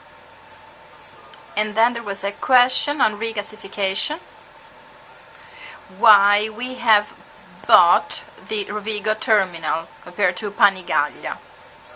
Well, first of all, according to our regulations, Panigaglia, irrespective of how much it transports, well, we still have the same income rating, and that's related to the size of the ships. Only small ships can be used. Well, the Rovigo regassing implant, we bought Edison's share. It now still belongs to Esso, together with us and Qatar Petroleo. The supply contract is explicit, so it's a fixed channel of imports for Italy. It is now one of the most used regasification plant. So the logics of use is totally separated from the one in Panigaglia, and since the sizes of the ships are different, so the sources are different, they don't compete with each other. And then we were asked why the chairman in 2013 said to Sole 24 Ore that we were not interested in TAP. At that time, it was a completely different project. The final investment decision had not been yet taken, and the project contained the manufacturers like Statoil, which were the manufacturers of gas. Compared to 2013, when we joined TAP in 2016, the project had been sanctioned, the risk of execution had been greatly reduced, and Statoil left. So these were the reasons for big shipper pay contracts, which are at the base of our business type. To us, whether an activity is regulated, that is to say covered by a stable regulation or covered by a contract or multi-year contract, the exposure to risk is very similar. So there was no change in strategy and no higher propension for risk. Then we were asked about the performance in the stock exchange of Italgas compared to Snam from the separation. I have some data here. The evening before the separation, a share of the old Snam was worth 4.58 euros. Today, Snam share and 1/5 of the Italgas share, that's the part of that we gave to the shareholders, is worth about 4.86 euros, so 6% more, not considering the dividends that paid by Snam and Italgas. Now, about the performance of Snam. After the separation, the total shareholder return, what we look, so the sum of the performance and the dividend, is about 9%. That is to say, higher or in line with our peers in Europe. The multiples for Snam, well, yesterday, for the 2018 criteria is 10.7% times on EBITDA, and a ratio with on profits of 13.6 times in the higher bracket of the reference sector.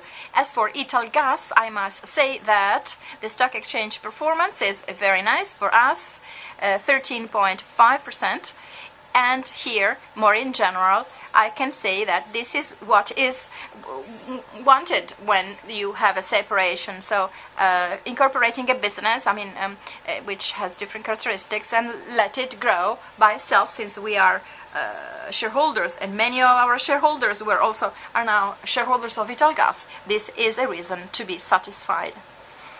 Now, a question on the Greek public the company, state company. This started many years ago, and now it is going to be concluded. Snam is leading a European consortium together with Enagas and from Spain, a company from Belgium. We are very satisfied about the performance.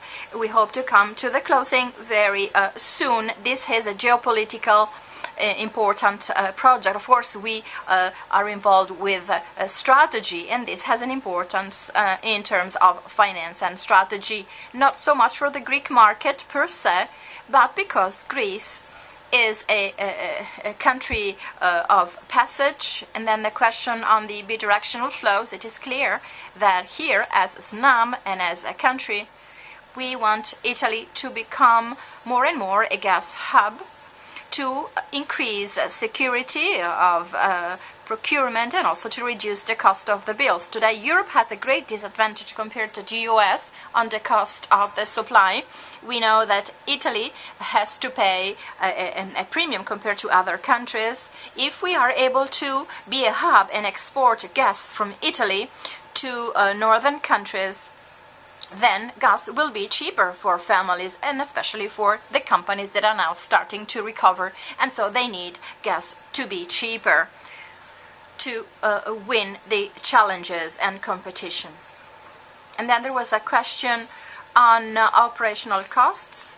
They were reduced by 20 million, and this amount, and for a company like ours, which was already very efficient, well, it's a lot of savings.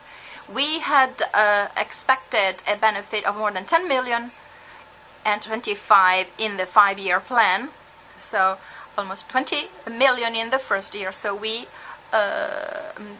overperformed on expectations.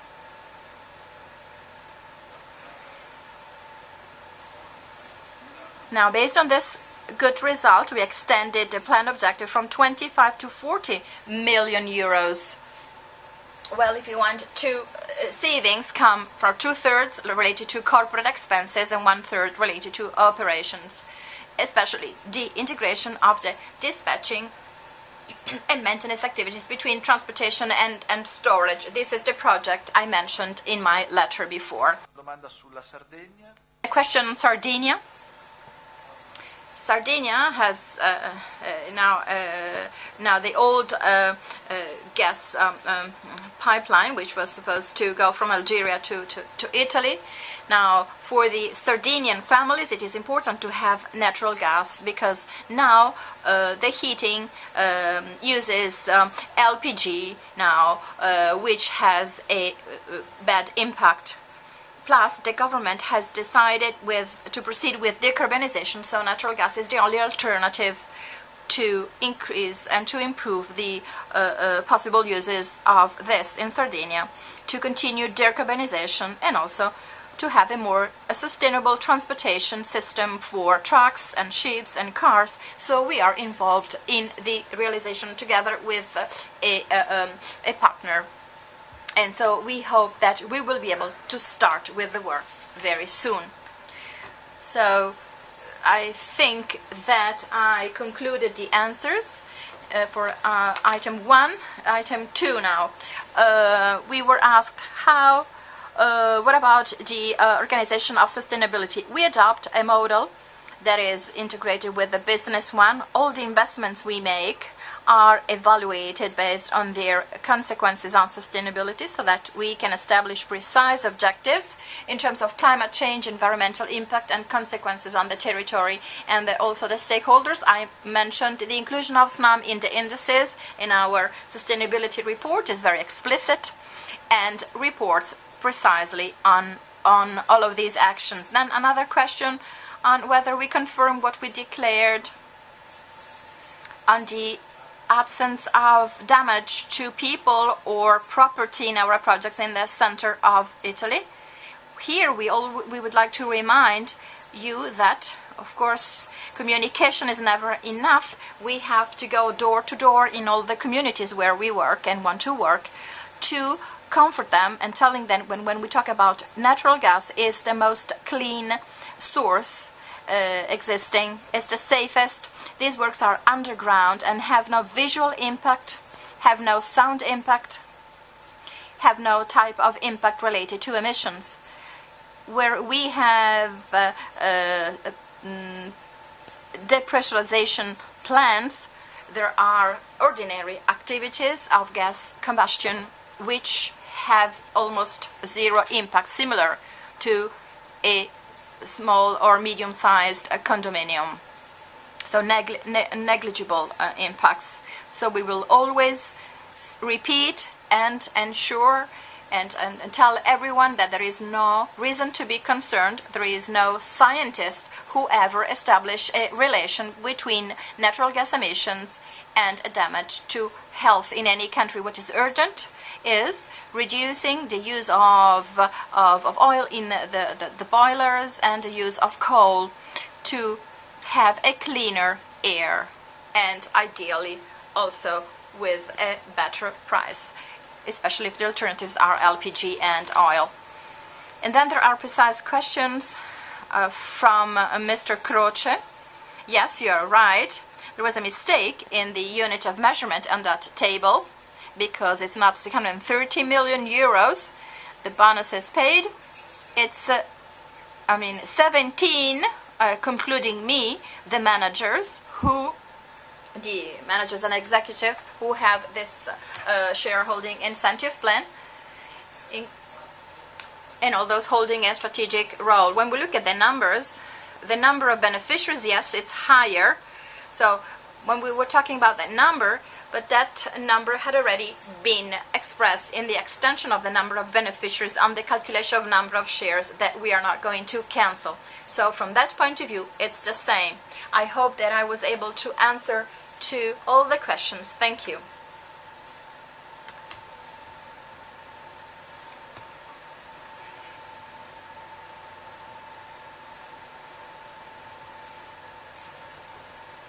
Mr. Croce, just a couple of things. I was also asking whether there was a serious accident in the other accidents. And then I had mentioned the treasury shares also. the mechanism for treasury shares, which were cancelled only partially in reality. Well, I don't have the figures here, but I think it's 26 million out of 117 million. Well, my question is, why were they cancelled? I mean, why exactly this number? And then at a certain point, again, treasury shares are then going to be bought again. Yes, there was another serious accident after the closing of the year. This is the reason why it is not included in this, related to one of our contractors. As per treasury shares, I'm going to give you precise data. As of December 31, 2017, treasury shares are 85,915 and then 16 for a value of 318 million euros. The average book cost is 3.699 euros per share. So the average purchase price is at a discount of about 5% compared to the average price of the period when the purchases were made. The purchase of treasury shares is accounted for at the purchase cost in a specific provision. So the cancellation of shares has no impact on net assets, and then there is a negative provision established. So there is a balancing, and so the impact is neutral. Thank you. No one asks to speak, so I declare the discussion closed on the items on the agenda, and with the consent of the attendees, and I would like to ask Professor Marchetti to proceed with the voting. So one after the other, we are going to start the voting.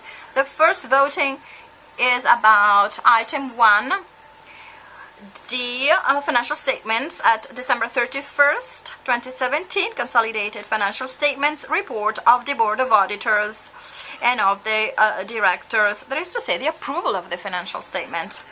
Now, 2 warnings that I'm not going to repeat afterwards. Do not leave the room, please. And then, as per the law and regulations and bylaws, please report any situation of lack of entitlement to vote. So we can now start the voting for the first resolution, approval of the financial statements. So the vote is open now. Modalità.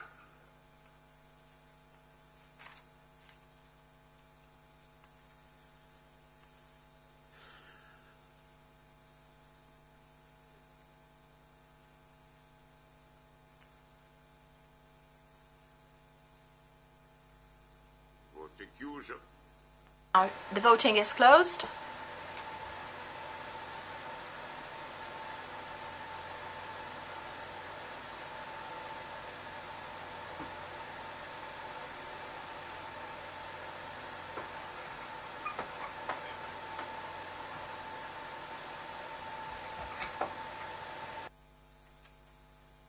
Allora,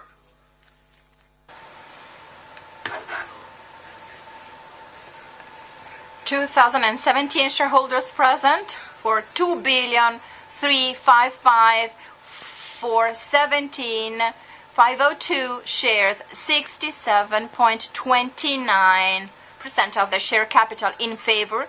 2004 for 2,350,411,336 shares, abstains 13 people for 5,005,767 shares, no one against. So the proposal is approved with majority. And now the second resolution, that is to say the allocation of the profits for the year and distribution of the dividend. Same warnings, and let's start the voting.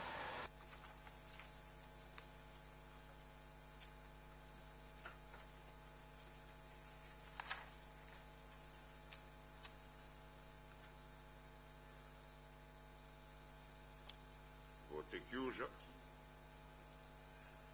The voting is now closed.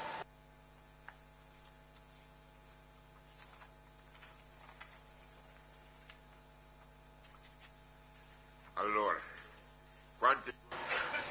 Voters, the number is identical. As for the results, in favor 1,999 shareholders, 2,352,569, 881 shares, 67.2, abstained 2, 28,924, against 17 shareholders, 2,818,697 shares. Non-voters, no one. So the proposal is approved with majority. And now item 3. The voting on item 3, that is to say, authorization to buy and dispose of treasury shares.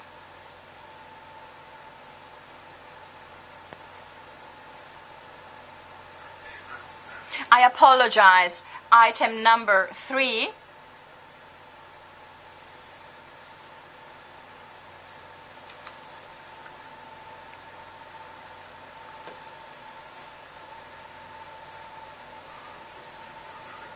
Authorization to buy and dispose of treasury shares after the revocation of the authorization in the shareholding meeting in 2017 for any possible non-executed part. Again, indicate if there is a lack of entitlement. So let's start the voting.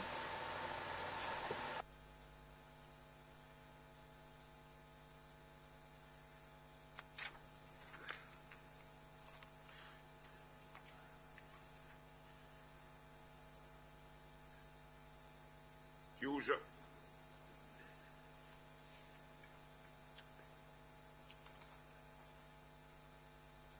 The voting is now closed.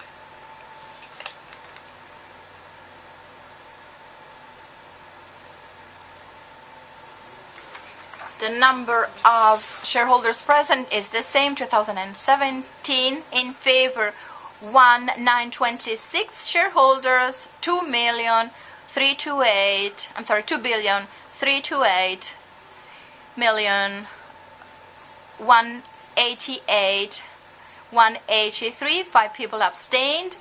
973,801, and then 26,955 million.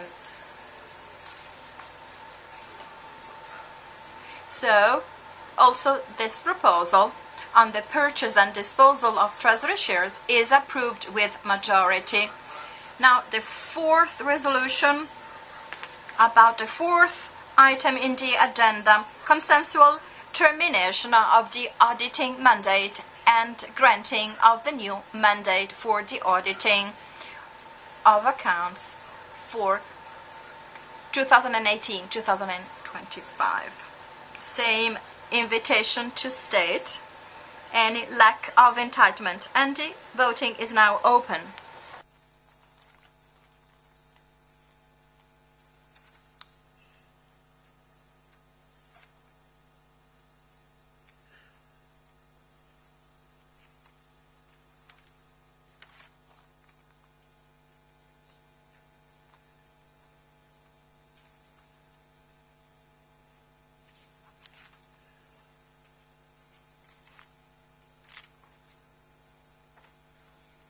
Ecco, allora.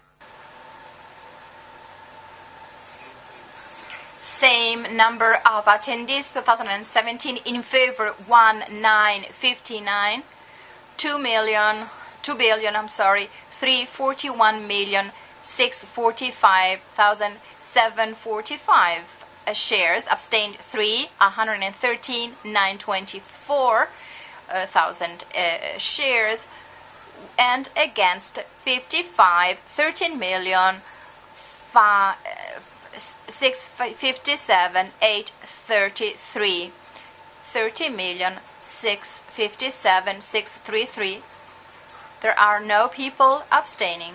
So this proposal is approved with majority. And now, fifth resolution, the proposal to change the long-term incentive plan 1719 and the resolution. Same warning to state any lack of entitlement for the voting, and now the voting is open.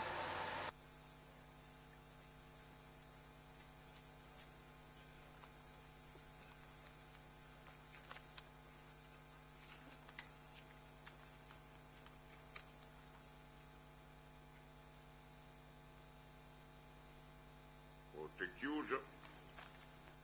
The voting is now closed.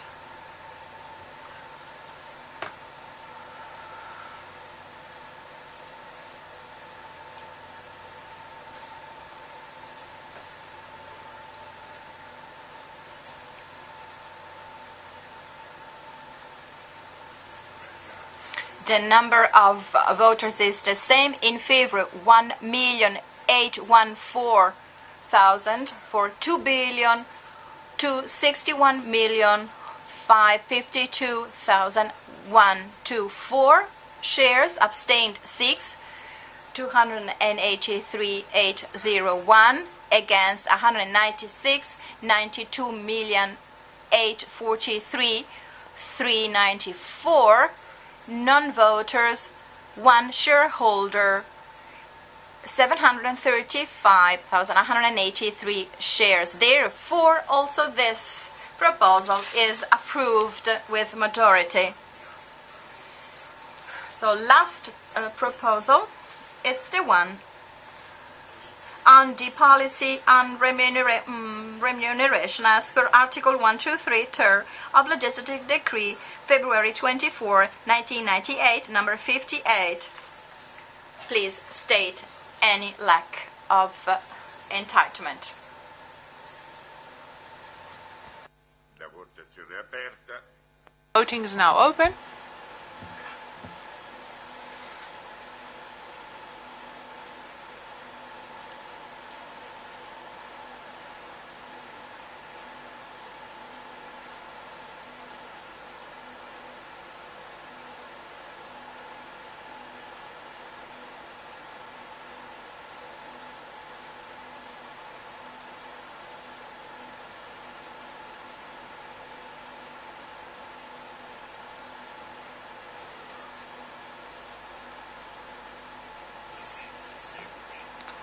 The number of people present is always the same. In favor, 1,800 shareholders, accounting for 2,770,802 shares. Abstained 2,722 against 135,275,96.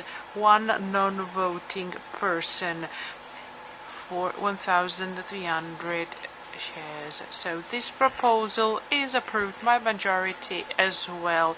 Annexed to the minutes you will find all the details of the people in favor, against, or who abstained on the top of all the people that are present here today.